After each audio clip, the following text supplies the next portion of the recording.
Where's our theme song?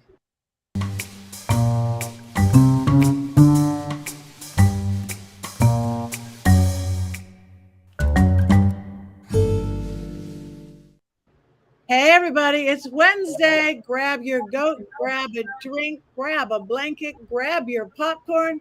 It is time for the Witches Movie Coven. Yep, witches talking about witches. And there was a little hint there of what we're going to talk about today.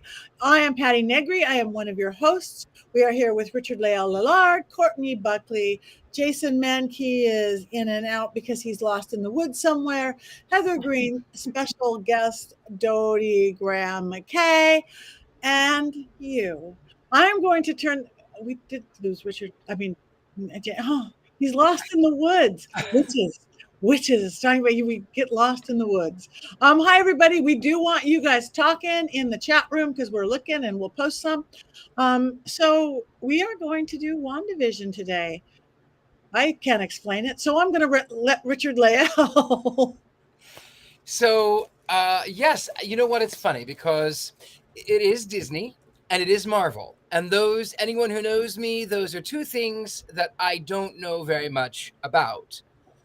However, notwithstanding my own personal knowledge on the subject, I will say that I watched the entire season of WandaVision, and they explained the parts that were missing from the movies that I obviously did not watch.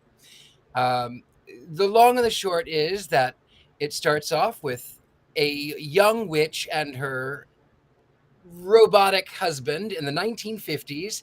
They don't know how they got there. They don't know who they are. They don't know anything that has happened, but they're in this lovely 1950s town in New Jersey.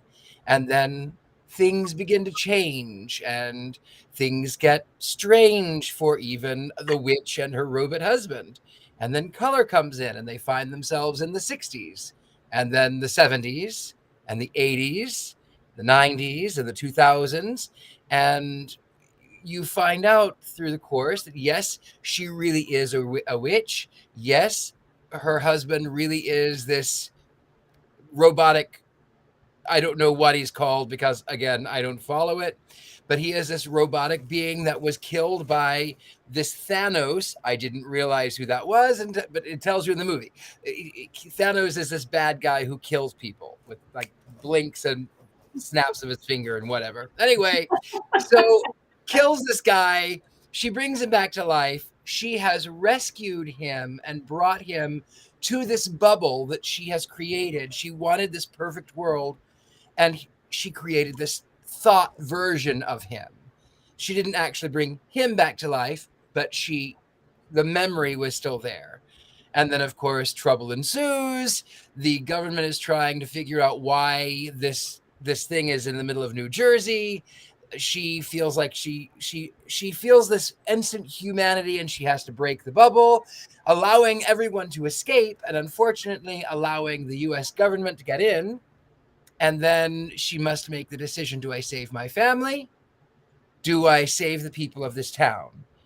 And along the way, then, of course, the remade version of her dead husband, who's a real robot, comes in on the attack, but his mind melds with the original one. But you don't really know that. You don't really know that. Also, there's a twist. I'm not going to talk about that, but there's a twist. The end. Magic. Well done. And the whole thing is a TV world, a sitcom. If it wasn't just 1950s, we were living in Dick Van Dyke and I Love Lucy and Bewitched. It was Family Ties in the 80s. Brady Bunch. Yeah. The Brady Bunch. The Modern Family. Modern Family. Yep. The Office. The Office was my favorite one too. Yeah. There was. Yeah, a lot of them. Yeah. So that's WandaVision. If you guys are confused by that description or our description, I watched the whole series and I'm equally confused. I even watched a video explaining the whole thing and I'm still equally confused, but I see how clever it was. The problem is that this was really wrapped up in the Marvel Universe movies. And if you have not seen the Marvel Universe movies, we keep getting we're like half faces. If you haven't seen the Marvel Universe story, you don't know why. You don't understand why Wanda is motivated to do what she did to recapture and create this town. When you go into it knowing, and I've watched every of the Marvel movies in order of, not in order of the time that they were released, in order of the time the story is told. So I did it in story order. I was on a mission to watch all of them, and I did it. This was a few years ago. So if you don't know who Thanos is, and you don't know why Vision died, and you don't know why the connection that Wanda has to Vision and all of that background, then this show is confusing, because you're like, who is she? Why did she do this? You don't understand this is really the depth of grief that Wanda has is what leads to this. So you have sympathy for Wanda throughout, knowing what she had just literally gone through. And then there's points in the show that are actually directly connected to what's going on in other movies. Like when they show the people coming back in the hospital, they're coming back from what Thanos did. And if you didn't know what Thanos did, you won't know what's going on when they have all this stuff all over them and all of a sudden appearing and people are crashing into each other. If you don't have that background. I hadn't seen any of those movies, so I had no idea what that part was. No. So in the end, Thanos snaps his fingers and half the universe disappears. And they disintegrate in those little stuff. And then when Vision dies in the end and they save the world, all of those people come back. So during that hospital scene, the people are coming back. They called it the blip. So that's connected. So everything is connected to those movies. And so if you haven't seen them, you're going to struggle with some of these oddities, because Marvel movies are brilliantly woven together as a story. They are marvelous. Yeah, they are. And there's tons of it. When we talk about these Easter eggs to the old television shows, there's also a lot of Easter eggs to the Marvel movies. I mean, you have Captain Marvel, you have the one, you have with the blue eyes, the girl at the end with the blue eyes. You know, you have all these Easter eggs that are connected, and the stories are connected to other movies. And so that's what fascinates me about the Marvel. I'm not a big superhero fan, but the way they tell their stories is really well done, and they're so woven together that it's fascinating. So that's why it's confusing, is because a lot of it was very dependent upon having seen the movies. So I watched it. I have not seen a lot of other Marvel movies. I've seen some of them, and I could not avoid spoilers, so I knew the gist of what happened in Endgame. I knew about the snap and everything else. But even knowing that, it was really hard at first. Like, I was enjoying it, but I wasn't understanding it. And then luckily I was watching it with my 13-year-old son, who has seen more Marvel movies than me. So he was sitting there. I was sitting there being like, okay, like, this is all right. Like, I like the whole sitcom deal. Like, I got that pretty fast. But then he's sitting there going, oh my God, we have to watch the next episode. This is brilliant. Oh, I can't believe that they're doing this, and oh my God, and this thing and that thing and whatever. And I was just like, I have no idea what you're talking about, and we have a rule in my house, no spoilers. Like, you're not allowed to tell me any spoilers. I avoid them like the plague. And he was like, does this mean I get to tell you spoilers? And I was like, yeah, because I have to understand what's going on in this.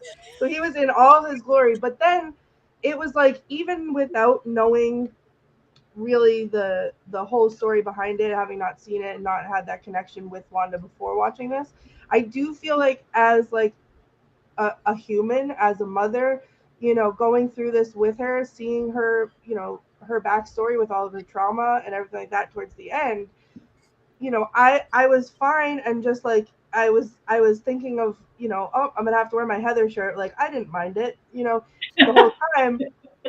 And then after the last episode, I texted one of our producers, Rob, and I was like, okay, not me ugly crying on the couch, because this is so like dramatic, and like my heart, my soul was like laid bare by the end.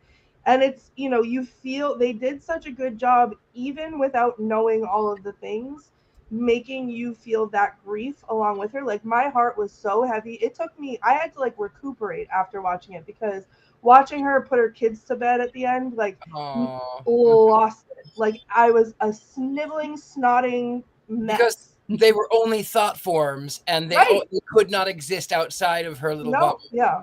But to her, they did. To her, that was her family in that They were moment. real. And It was her family. watching her make that choice and letting go of that grief and being ready to move on. And that was like, how many times have we all gone through that in one way or another? And it's impossible not to connect to that, whether you understood what was going on or not. So I think like it was really clever. I thought like the all of the sitcoms and all the things, and it was fun for me to watch and try to pick out what sitcom it was.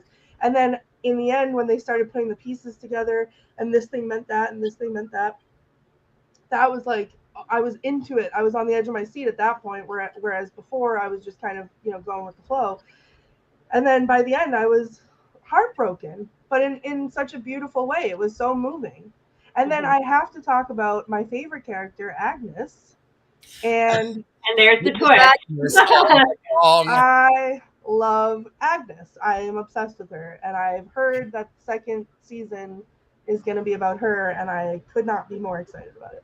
And they say that this is the way Marvel is introducing the occult into the universe. Whereas, in the beginning you have these mutant type superheroes, and then they use Guardians of the Galaxy to introduce space and outer space and galactic stuff. That's sort of how they use a story to introduce these other pieces. And so and then you kind of accept it, and it gets part of the Marvel universe. Agnes is the witch. She's the Salem witch that got she was going to be killed by her coven, not by marauding. That's kind of more realistic. More realistic, yes. And it was great. I love the way they used color in that scene, particularly because you see Agnes with purple glowing hands, and then you have the Red Witch with red glowing hands. But the ones in the Coven had blue glowing hands, and that's an indication of goodness in them. The Coven, I think there was 13 women standing around there, and they're shooting their blue power. That would be so cool if we could actually. Yeah. But the purple's pretty cool too. She has the purple, and all of a sudden everything turns purple, and that purple, the color is important in the visual. And being a filmmaker, you probably could speak to the use of color and how important that is to signal to the and that's how they were indicating bad, good. And did you notice, by the way, speaking of bad and good, that when Agnes reveals who she truly is, that her fingertips are black? I did notice that, and I thought of you. I did not notice that. Yes, which of course, as we know from previous things, it was believed that when your fingertips were black, that you had dealings with darkness. Yeah. And so as our resident Salem expert, not really, but I have to speak to that scene. You are. Well, because so you guys know, and I've talked about this before, how annoyed I get when people use Salem in movies because they never do it right and it's always wrong. And then people come to Salem with these ideas of what Salem was like or what the history was, and it's always wrong. So I went through like my own 12 stages of grief watching this movie, because at first I was like, okay, she's a witch, because it was like bewitched a little bit, and okay, I get it. And then all of a sudden I was like, wait a minute, no, now this is superheroes and she's not a witch. And then all of a sudden, here we are, 1693 Salem, and I'm like, here we go. It's gonna be terrible. I'm already mad because it's 1693 and not 1692. And then she's gathered around and she's gonna be burned, it looks like. And I'm like, here we go again. Where were the witches burned? Europe, not Salem. And then all of a sudden, when they say that they're her coven, I was like, done. Like, I'm so excited. This is so different. This is not real. Like, this is not, they're not trying to be real, but just changing a little bit. And it was the very first time watching a movie that I was not upset about the Salem scene. Like, I was really not upset about it because they did it so differently that I could get behind it. And I did not feel like I was going to be, bombarded with weird questions on tour. So you don't think that people are going to show up at Salem now and want to take your tours and look for witches killing their other witches with blue? Nope. in Purple Hand? I don't, but I do think if they had tried to burn her at the stake, I would have got a lot of things like, I saw in WandaVision that they burned witches at the stake. When I tried to say, excuse me, no witches were burned in Salem, they say, but in WandaVision. So how far away from the truth was WandaVision? That's what we get a lot. So now I love it. It's far enough away that there's nothing that can even remotely be Salem related other than the name, and that's the way I like it. I think it's important to note that having her getting burned or hung or whatever it was going to be, and being killed by a bunch of female witches in a coven circle is very much a now thing. It's not, because if this had been done 20 or 30 or 40 years ago, it would have not been. It would have been probably townspeople or something like that, and not good witches. Which, again, we keep talking about this in a lot of the movies that we look at now are showing that there's two sides to witchcraft, or many sides to witchcraft, that it isn't only there's not only bad witches. And so you have this here of these good witches. We assume good witches because they have blue light, and they are trying to get rid of this witch from the darkness, Agnes. And so we assume these are good witches. So we have good witches, and we see that even if it's a subtle piece, it's still there and it's still present, even if it's not explored further. I also liked, on that topic, Heather, I liked the fact that, as you mentioned before, the blue, the purple, the red. And when Agnes tells Wanda that she's the Scarlet Witch that they had warned about, that they had preached about, this witch who just existed with no training, and she just happened to have existed, and that she had no choice, but she was going to be evil. I loved that sort of juxtaposition that Agnes already knew. Agnes knew that she was the Scarlet Witch, could be made one way or the other depending upon her circumstance. So Wanda really stands in the middle. She's not bad. She's not really good. The people in this town, they wouldn't like her. And what was it, Westview? They don't like her because they're trapped in this television show. And their own children are asleep in their beds, and they can't even talk to their own children because it doesn't fit Wanda's show. So they're painting her as this bad villain, and Agnes tells her, yeah, heroes don't hurt people. And that's where she comes in with this. She has to realize, I can either hold on to my fantasy, or I can stop hurting people. Mm-hmm. And I think it really struck me on a deep and emotional level, because I grew up I rather traumatized. I grew up in the Midwest, and my parents were terrific. I couldn't have asked for more kind, considerate parents, but it was the entire world around me that was so hard, where I was threatened when I went to school with violence. I was threatened when I went to church with casting the demons out. And I really didn't have any place. And I created in my own world. Now, those of you who know me, I created my world around a television show as well. The Addams Family, which is, of course, that's my number one thing that I love more than anything else in the world. And I created and patterned my life around that television show. And it's when I was a kid, and I especially got Wanda, because when I was a kid, it was my idea that if anybody were to come into my space and suddenly have amnesia, they wouldn't know when or where they were. Is this the 1880s? Is this the 1920s? Is this New York? Is this Los Angeles? Is this Berlin? Is this Paris? They wouldn't know. They would just be lost. And Patti, you've been to my house, and people would say it always feels like it's that perfect time of evening. It's always. No matter if it can be 10 a.m. in the morning, it can be 1 o'clock in the morning. It is still 6 o'clock at night. Always. It's always perfect time of day. So I understood how Wanda would take that trauma and try to build this perfect world, because television is perfect. That's what television is. There are writers and there are editors, and they can make you feel, and in and of itself, it is magic. They can make you feel things that you wouldn't normally feel. And for me, the Addams Family was the first ones that said that I could be different and it was okay. And so I live in that bubble. I still do, even as an adult. I live in that bubble. Did you appreciate the Addams Family reference in the Agatha opening of her show? That was Addams Family. Yes. The Addams Family look and feel when they introduced, right when Agatha revealed being a witch. You remember that? I do. That was really cool. That was a nice little nod. That was yeah.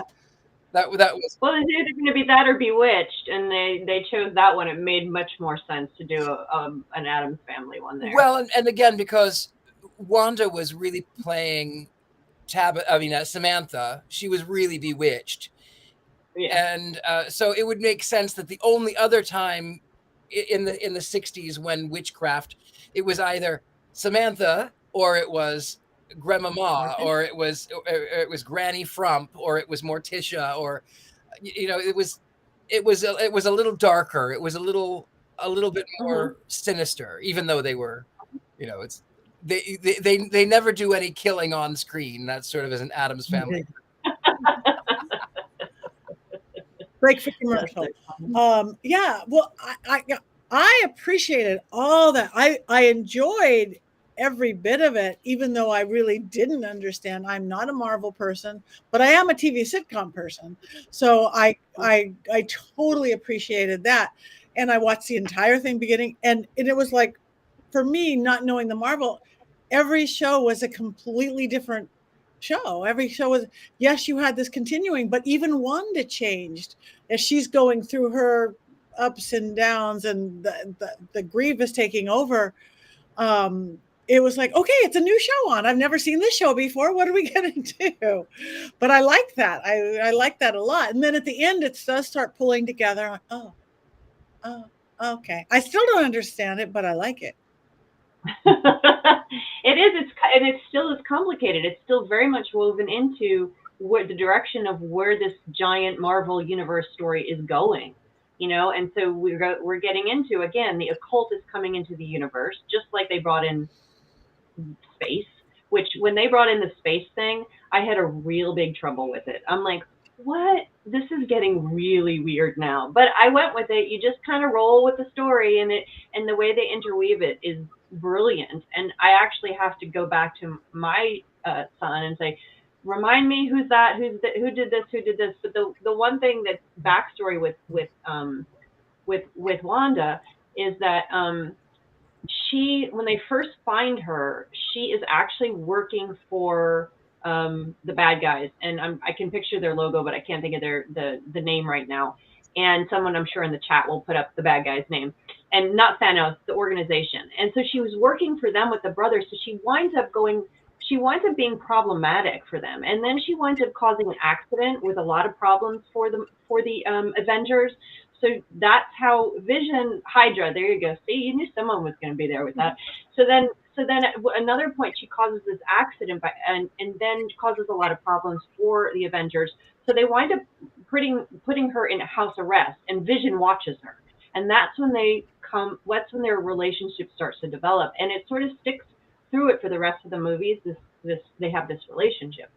And so, when I first saw the commercials for WandaVision, I'm like, oh, this is just going to be a cute little story about Wanda and Vision because they had a romance and he died in the movie and blah, blah, blah. And it's the kind of cute side thing that Disney was doing that I was like, nah, I'm not going to watch that. So I never went to watch it. But actually, they didn't just make a side thing. This is the bridge to the next chapter in the universe. It's the bridge to introducing the witch and the occult and some more darkness than Marvel usually has. I mean, you look at Captain America and you look at Spider-Man. These are not characters that are traditionally associated with darkness. the way Batman, for example, like, oh, I said Batman in a Marvel Universe discussion. How dare I? But I know that's very much not a thing you're supposed to do.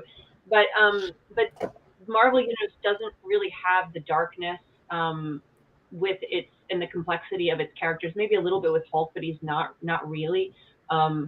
This is the first time you're going to have that complexity that you're talking about, the chaos magic. Is she good or is she bad? Or maybe she's both. You know, the red light. I think it's going to be an interesting direction. So, and how they represent witchcraft going forward will be very interesting. Agnes Harkness. And I can't wait. I love on the I'm sorry. Well, I was going to say, I haven't watched the series yet. I got the memo way too late. I'm just like photobombing Heather here right now. But, you know, I work in documentary film professionally, and that's where I'm really intrigued to watch this show. And I've been just fascinated hearing what you guys have to say, because, you know, as somebody who does documentary, I'm really interested in how accurately our witchcraft communities are portrayed in media. So what I'm really hearing is that there's some real relatable stuff to our witchcraft communities in this series. So now I got to watch it. You do got to watch it. I did love in this, speaking of being relatable, I loved the fact that the magic from Wanda just happened.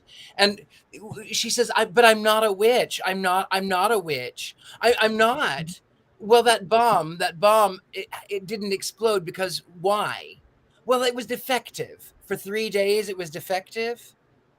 And sometimes we are reasoned out of our own magic and out of our own witchcraft.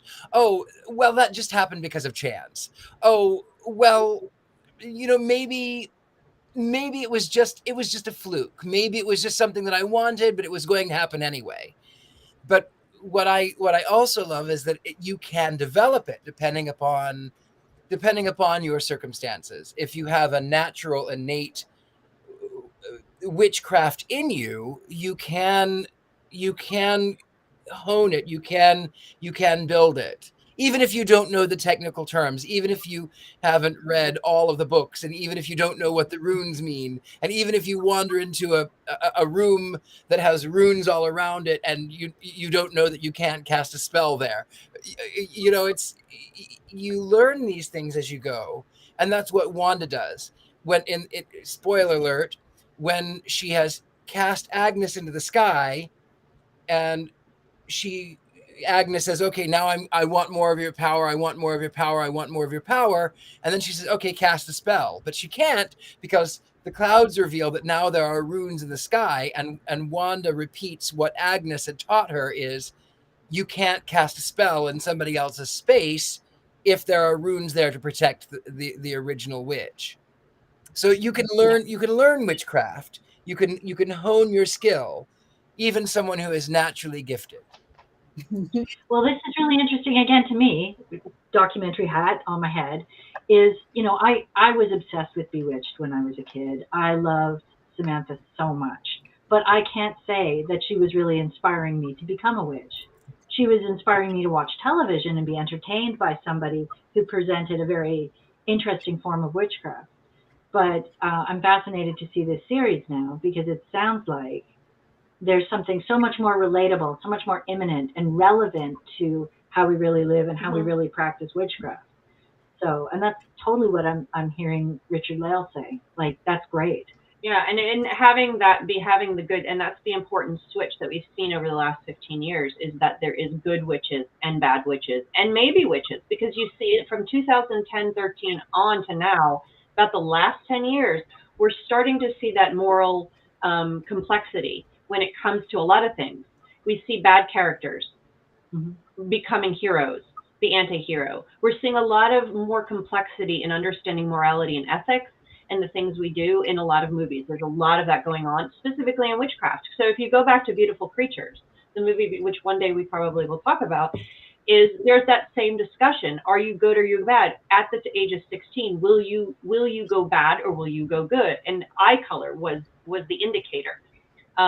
In the end, spoiler alert, of course, she's neither good nor bad. She's both.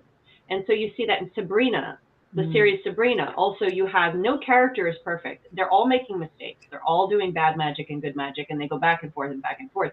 They even worship Satan, and it's completely normalized. You know, it's not necessarily bad. It's just their religion. So you're seeing this change happen, and here we have it again. The same discussion around magic, which I think is brilliant for witches, and just brilliant for society and discussions we And have around. terrible for the evangelicals. I can hear them. I think that is quite true. There's something else that I found really relatable, straying a little bit off the topic that we're on, but it really struck me. So I have PTSD, and I, in coming to terms with that over the course of my entire life, have done a lot of research about like how trauma works subconsciously and consciously. And I thought that it was brilliant. It resonated with me, whether this was their intention or not, but like this is what I took from it.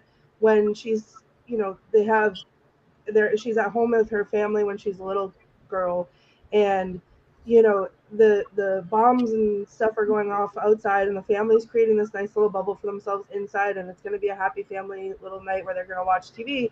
And then she gets to do her favorite thing and watch her favorite sitcom, that it's like this really special thing, and they put it on the TV, and then boom, and that's the moment that her trauma, or one version of her trauma, happens. That then this thought bubble that she creates is the sitcom. Like that was her, because when you are dealing with trauma and PTSD, it can be, a trigger can be something that's so insignificant, either significant or insignificant, but like it could be something as simple as when your trauma was happening, the painting on the wall had a sailboat in it, and so forevermore, for unknown reasons to you, seeing a sailboat can send you into a panic, or can, you know, or that's the thing that comforted you. So sailboats are a thing that comforts you in that moment of trauma.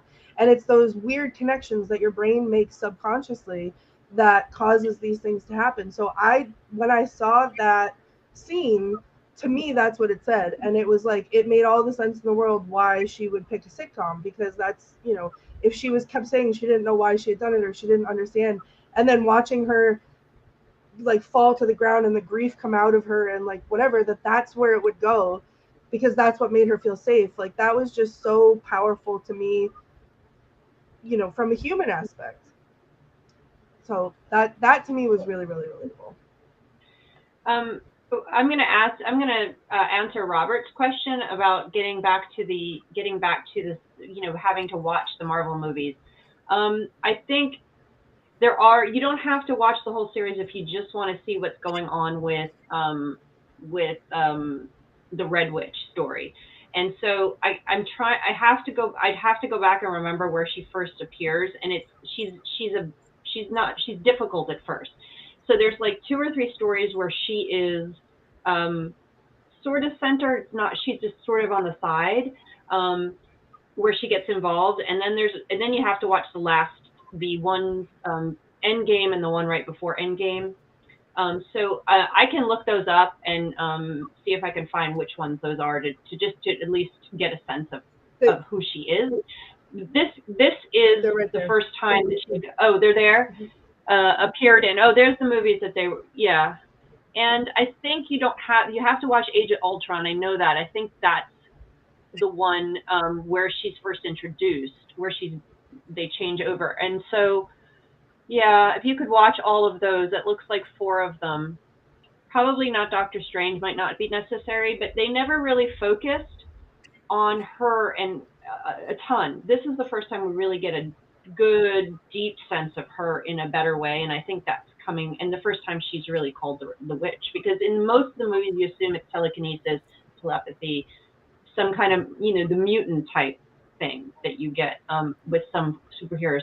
So you don't really see witchcraft until here. So that's pretty cool. I like that. I like that introduction. I did enjoy the Marvel movies. I do have to say, I'm not a big superhero person, but I did enjoy watching them in order because I love the story. It's just such a good storytelling. So if you're into storytelling, this is a continuation of it. They do a great job. I watched, in this Marvel world, I did watch one of the movies recently, and I think it was something about Ant-Man and his wife. Yeah. and they were Ant-Man and Wasp. and they were shrunk down into the subatomic particle level, and there was I was so confused. But of course, again, I don't get into Marvel. I only happened to be there because I just wanted to go see a movie that day, and that was the only thing that was on. So I was really, really confused. I'm gonna say something. I did start the doing the same thing that you did, Heather, watching them in like story order with my son like a couple years ago. We didn't get very far. He went further than I did. But I am no longer, after tonight, interested in watching any more Marvel movies. I only want Richard-Lael to watch the movies and then explain them to me. That's the only thing I'm It's some witch and some.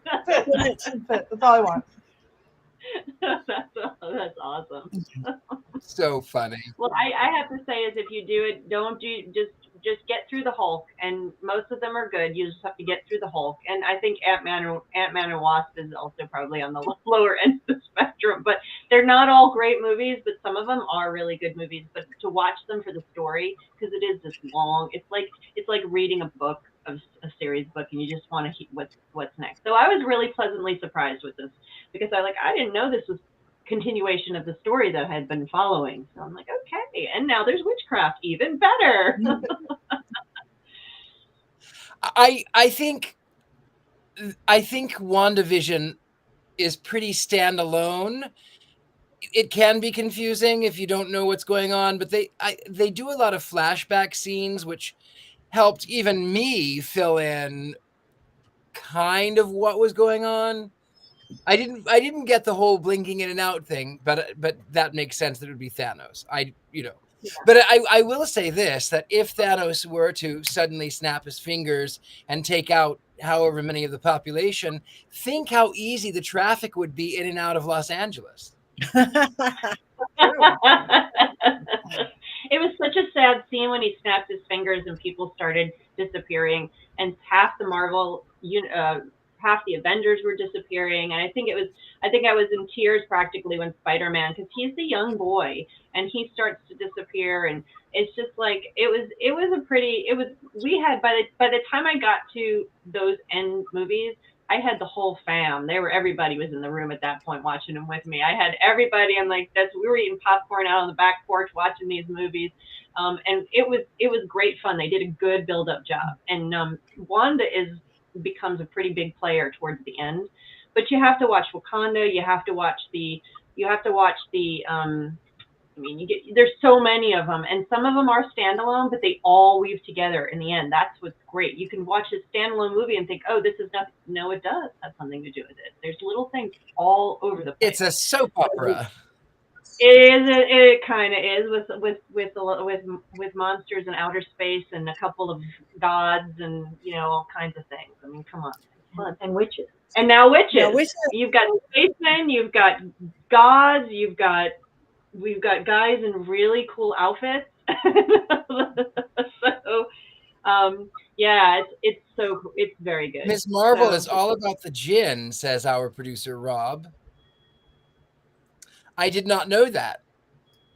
You're talking about Captain Marvel? I'm not sure. I didn't know about that. I don't know it. I don't follow the Marvel world, but our producer Rob says Ms. Marvel is all about the djinn. And that's DJINN, not GIN. I have a question. Again, I'm not this person. Is the new one that's coming out, the Agatha one, is that going to be another TV series or a movie? That is going to be another TV series, according to our producer, Rob. I had not looked that up yet. I read the article he sent me an article because I said I love Agatha, so he immediately sent me an article about it, and it said that it was going to be like season 2 of WandaVision, where they were envisioning like WandaVision being like American Horror Story and having their own standalone chapters that sort of intertwine with each other. So here's hoping. I'm excited about it. Yeah. Speaking of American Horror Story, the guy who played the brother, what was his name? Oh, Evan Peters. What a nice surprise that was. I forgot about that. Yeah. Right? I love Evan Peters. Evan Peters plays the brother, and Big she brother. says, "But why do you look different?" Yes, well, where's your accent? Oh, okay. And then she starts to sort of second guess herself and gaslight herself of, well, it has been a long time. Okay, maybe this is what my brother really looks like. But we get gaslit too as the audience, because when the I forget her name is watching the TV show from, you know, outside the thought bubble, she says, "Oh my gosh, she rewrote her brother." So we're up, just that's what happened, and that's fine, and we're fine with that. And then she's like, "Oh, this weird thing is happening where I don't know who this is," and you know, whatever. Oh well, you rewrote him. Like, that's, we know more things than you do because we're outside the thought bubble. Like, and but like that's all of the emotions that they made happen. It was crazy. Well, it's fun too if you're not. I'm not a comic book person at all, but knowing, I'm sure some of the Marvel comic book fans really enjoyed this too, because you have nods to the old costumes that were comic book costumes, like when he's in the green and yellow thing, and he says, "What, you look like a booger" or something like that. That is his costume. That's Vision's comic book costume, if I'm understanding it correctly. And then Quicksilver. Someone put up Quicksilver. That's the brother with the comic book costume for Quicksilver, and then hers, of course, the red. This outfit, she never wears this outfit. She doesn't wear this outfit, I don't think, in the movies, or some version of it maybe. But this is her comic book. That's her comic book costume. So the one she wore. So it's kind of cool. They're doing these nods to their own self-reflexive nods, as well as ones to the movies that are part of the story, and then of course the ones to TV shows. I was so excited about the Brady Bunch one, by the way. It was kind of amazing. I have to admit, it was kind of amazing. And the stairs were perfect. I mean, you see those stairs, you're like, Brady Bunch. I thought, I'm again, even not understanding the Marvel and the whole storyline, it was beautiful filmmaking, television making, the sets, the costumes, the detail, insane detail about everything. That kept me entertained in itself. Yeah. Oh yeah, they did a great job. They did their homework, their movie, obviously TV aficionados. They knew exactly. I mean, even the songs and the intros were like perfect. I mean, the intro to the one with The Office, I'm like, oh my goodness, it's The Office opening. Yeah. Could that be any more perfect? They knew what they were doing. Brilliant TV making right there. Filmmaking. Mm-hmm. Can I just, Haley Castellano says, "Courtney, you need to watch Coven so that we can review it." I've seen Coven multiple times. I have thought. We'll get there. Yeah, it's on the list. I don't think I've seen Coven. American Horror Story? Oh, yeah. I have. I did see that one. Mm-hmm. Never mind. I've seen all seasons of American Horror Story, and I have thoughts about all of them. And quotes. Do you have quotes from this one? I don't have quotes from this one. I feel like because I was too busy trying to figure it out in my brain that I wasn't paying close attention, and it, like, to quotes, and nothing like struck me. But then halfway through, I was like, oh no, I haven't written down any quotes. And then at that point I was like, well, and then I got sucked into it, and I was like, well, I'm not paying, nothing else exists outside of this. Is my thought bubble, so nothing else exists outside of this. And that was that. So I have no quotes, sorry. Not this time. Okay. Well, I guess we are getting close. So now this is going to be a tough one for me. We're going to vote on this. Wands up, wands down on WandaVision. You can't vote. I got no wand. Wait. Oh wait, I got 2 wands. You want? Well, can I cast a vote even though I haven't seen it? Sure. You're a witch. You can cast it. From our description. Yeah. You can vote on our description. I don't feel bad because I'm on the show all the time, and I sometimes either watch the wrong movie or show up without having seen the movie. So you're fine. Okay, WandaVision, the entire series, or whichever one you're part of it. And you guys out there, we want you wands up, wands down. What's our wanding? Wands up. Is that a slightly tilted one? Listen, let me explain myself. I did love it. However, I do wish that I had known more things about the Marvel Universe. I feel like it would have been mind-blowing if I had known more about the Marvel Universe. It was great, but I feel like I missed a lot because I hadn't seen it. Get back to watching the movies. Yeah, I will, because I did love it, but I feel like it would have been blown off the charts if I knew what was going on. But that gives you something to look forward to. Yep. Like, you'll be able to go back to this time and time again and get new layers. It's like peeling an onion. Yeah, You'll true. cry every time, but with more depth. and the thing is too is that I struggle with watching the Marvel movies because I'm not a huge superhero fan, so sometimes it feels like a chore to like force myself to watch the next one. But now I liked this enough that it's gonna make me want to watch them to understand this. So I feel like I'm with you on that one as far as superheroes. I don't typically like superheroes because they're often very one-dimensional and they're very boring. I'm good because I'm good. I really like the bad guys. Wanda, I think, though, I like Wanda. She's both, and I think that is much more human. And as a witch, I think it's much more human. Yeah. So I'm completely wands up. I don't care that I didn't understand it. I was equally entertained.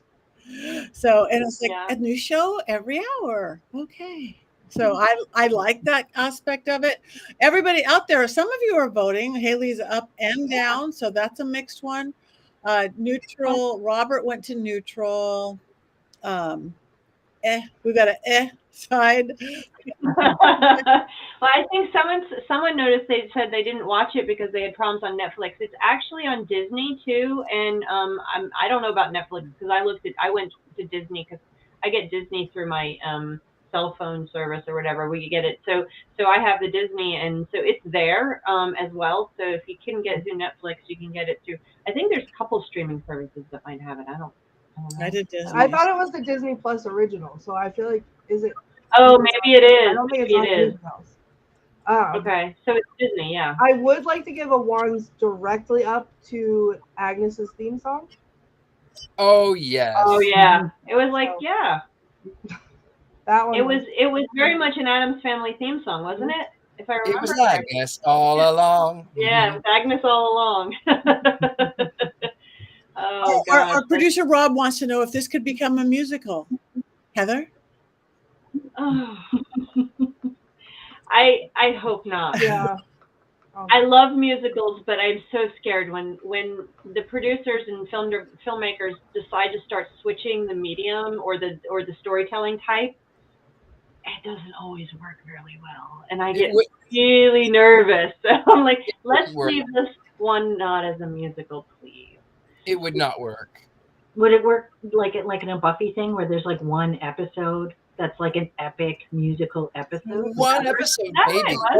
That might be okay. Yeah. One episode, like Lucifer or Buffy. Yes, one episode. Yeah. One. Yeah. One. As long as they sing Agnes's theme song, I'll buy tickets. So. They could do it. You know, there was a lot of musical sitcoms in if that's the direction it's going to continue going with the sitcom thing. I mean, they had the Partridge Family. The Brady Bunch certainly had musical episodes. So there's plenty of sitcoms out there that had musicals. One episode. I'm with Richard-Lael. One. Two. No. Patti, I love a good musical more than anyone or as much as anyone. And superheroes can't have musicals too? I don't know. I will turn anything into a musical if they do it well. But all right, 1.5 or all right. Well, since we have let's move into, we've got mixed, but more leaning towards up and a couple S. So everybody, let's meet Dodie. We didn't really get to meet Dodie, and everybody talk about what's going on. So Heather, introduce your lovely friend there. Well, I am going to let Dodie do all the talking, but this is my lovely friend Dodie, and she is down here for Mystic South, which begins, it begins Friday, but we're headed down tomorrow, and we are going to be at a 3-day, I've been talking about it here, mentioning it here, a 3-day conference for witches and pagans and other magical folk. 3 days of classes and entertainment. And so she's come all the way from Canada to attend, and she comes a little early, and we get our nails done, okay? We relax before the big show. So I'll let her talk. She is a witch and a filmmaker, and so that's Yeah, no, I love coming down here for Mystic South. I think I've only missed like one of them. Yeah. So I travel down from Winnipeg, Canada. That makes me a Winnipegan. And I'll be speaking at Mystic South as well, and probably talking a bit about my book, Earth Magic. And yeah, having a great time eating too much chicken salad in Atlanta. It's awesome, and it's hot, and it's wonderful, and I love the cicadas and the beautiful lush green trees. It's great. Yeah. Thank you. All right, thank you. And so that's what you guys both have going on, right? Mystic South. So Yep, Mystic South is taking over our world for the next 4 days. And that's a good thing. Yeah, and it's a good thing. We're going to get to do stuff. I actually am on the board, so I help run the thing. So if anybody that is listening is going to come to Mystic South, please come to Mystic South if you're in the area. And make sure you stop and say hi and mention that you listen to the Witches Movie Coven. So I know that would be so wonderful. So that's what we've got going on. beautiful. Thank you. Did you get the postcard yet? I did. Yay. Okay, good. we will all be well represented there. Yay. Okay, thanks. Courtney. That's me. I don't have anything going on. I am, like I said last time, just enjoying having summer off. Unfortunately, I did talk last week that I was planning a trip to LA. That has changed. So that's put on hold for now, but it will be rescheduled in the future. But yeah, other than that, I am just kicking back and enjoying a summer break from school, hanging out with my kid. WandaVision I'm really glad that, I saved series for summer because we really got to spend some good quality time together watching it. So that was really fun. And that's what I'm looking forward to is what we're doing next. Beautiful. And just relaxing. So. Thank you. Richard-Lael.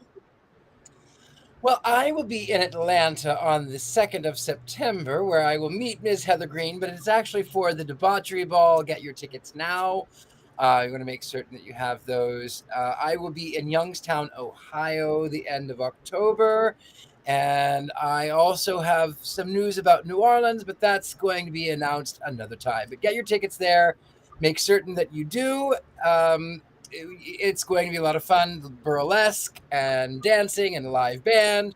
Also on, this is mysterycontrol.com. You can find some of my t-shirts that I have painted pictures or have had painted of me. And this is actually, I'm going to open up that pillow. I bought one. And you can see Ms. Courtney is holding up hers. I've been holding it the I whole bought time. one. I want to see what it looks like. I've not seen them in person. So I am going to show you a big reveal right now. Uh-oh. Oh, you know what? It's really good quality. I was not expecting Oh. Who is that handsome devil? Hey, I know him. That was beautiful. Wait a second. We're doing show and tell. Okay. And you can also find me at universitymagicus.com, the real life Harry Potter, which of course Patti knows that because Patti is the CEO and founder, and she also teaches there. Real magic. Real magic at University Magicus or magicu.org. So join us. He teaches beautiful classes. I teach classes. Come learn witchcraft and all sorts of other wonderful, weird, and wacky things. So thank you. I am in town, and for anybody in the LA area, Saturday night, my dog is racing at Los Alamitos Racecourse. She is vying to be the fastest wiener in the West. If she doesn't go the wrong way, she has a chance of being the West wiener, but she's probably going to go the wrong way and stay the wrong way, Willow. And Sunday, with my friend Linda the Ghost Hunter and I, we are going to be the first ever in history to do a ghost hunt and a seance at the very haunted, very historic Women's Club of Hollywood. It's over 100-year-old. All the stars used to go. They have Charlie Chaplin's piano right there. It's super haunted because Linda's been taking she's the tech girl, all this stuff around. So That's Sunday. We have a few tickets left. It's, again, first time ever in 100-year-old. It was everything a haunted house needs to be, a haunted building, a big building. It was the very first school ever in Hollywood. It's burned down a couple times, all the right things for haunted. And then I'm here for the rest of the month. August, I will be headed to Hex Fest in New Orleans, teaching 3 classes and a panel. Then I'm headed to Michigan Paracon. I will be there. September, I've got a couple things now. Massachusetts Paracon, and I just add a thing in Albuquerque, New Mexico. Whole witchy weekend in Albuquerque, which I've never been. And then it goes insane. All hell breaks loose September, October, November, and December. So if you want to know where I am, just go to pattinegri.com and figure it out. And let's go back to Mystic Control, because yes, you need pillows. Yes, you need t-shirts like Courtney and pillows, but you need power panties. Yay! Magical underwear. Boys and girls, a spell in every pair, sigils and symbols and magical things in every style of underpants. Change your underwear, change your life. mysterycontrol.com and code Patti, Patti, and you can get 25% off all of this. Yes, Richard-Lael's pillows. Yes, Courtney's t-shirts. Yes, Witches Movie Coven blankies and wraps and cups and mugs. Pride underwear. Yes. Yes. You know what else I noticed on there today when I was shopping, and I shouldn't have been shopping, but I was, is that we also have Black Phillips socks on there. Socks with little Black Phillips on them. So again, I'm going to be placing another order. You can do your entire wardrobe at mysterycontrol.com, and you can have your 25% off at mysterycontrol.com. This is our best pitch ever. Oh, look at and you guys, sigils, symbols, everyone comes with a spell. You got this. Anyway, we are getting close. We don't know what we're doing next week yet, do we? Poor Jason. He's lost in the he said producer Rob did suggest what let me just I can't remember. Oh, something wicked this way comes. Yes. Okay. So I think I'm all for it. I think so. We'll do that. Why not? Okay. Yes. So everybody out there, watch Something Wicked This Way Comes, and let's talk about it. We want your input. Maybe I'll understand it. Maybe I won't. It's not part of the Marvel universe. Don't worry. we may need to check to see where that's streaming, because I don't know. Do we know where it's streaming? It is a Disney movie. It's a Disney. I'm pretty sure it's a Disney movie, so it's probably on Disney Plus again. I would guess. Okay. We're looking. I'm going to look right now. Okay. It's a great flick. Well, Lisa Wonderful likes it. That is good. I probably haven't seen it because I just don't watch much television and movies for being in this coven. But I watch all the ones we're supposed to. There it is. It is not on Disney Plus. Uh-oh. We don't know. Are we sure we can do it? It must be somewhere. Well, we'll try. And if it has to change, we'll change it. Okay. But for now, if we could all find it somewhere online, Something Wicked This Way Comes. Come back next week and we will do that or something others. It takes patience, but it's good. That's what she said. Okay. I know patience. She's good. She's nice. So we're like a minute ahead of time. Does that mean we have to do this for a whole minute? No, I don't know if we can. I mean, we could try. Yeah, guys, I'm not seeing it streaming anywhere. I just looked a bunch of places, no. So I don't know if that is going to work. Okay, if we can't do Something Wicked This Way Comes, do we have a second choice? We'll have to talk about it. All right. And come up, because that was it. That was it. You know, and it may We be have a list of like 500 movies long. a lot of the movies, a lot of these Halloween and not Halloween, a lot of these witch movies come to streaming around October, September. So we may, if we can't do it now, we can do it around then, because most likely it will come back. And Okay. you know, we just struggle with that. So Can we just look at Lisa there in the comments for telling us to cackle for a minute? Yeah. Like Yeah, what are you trying to do to us? Lisa, what are you trying to do to us? Okay, there. So there's one last thing to do, witches. Here we go. But Lisa, you have to do it. You have to, yeah. Everybody out there has to cackle. I don't care where you are. If you're sitting at Starbucks, you have to do it. Okay. And we'll know because we're witches.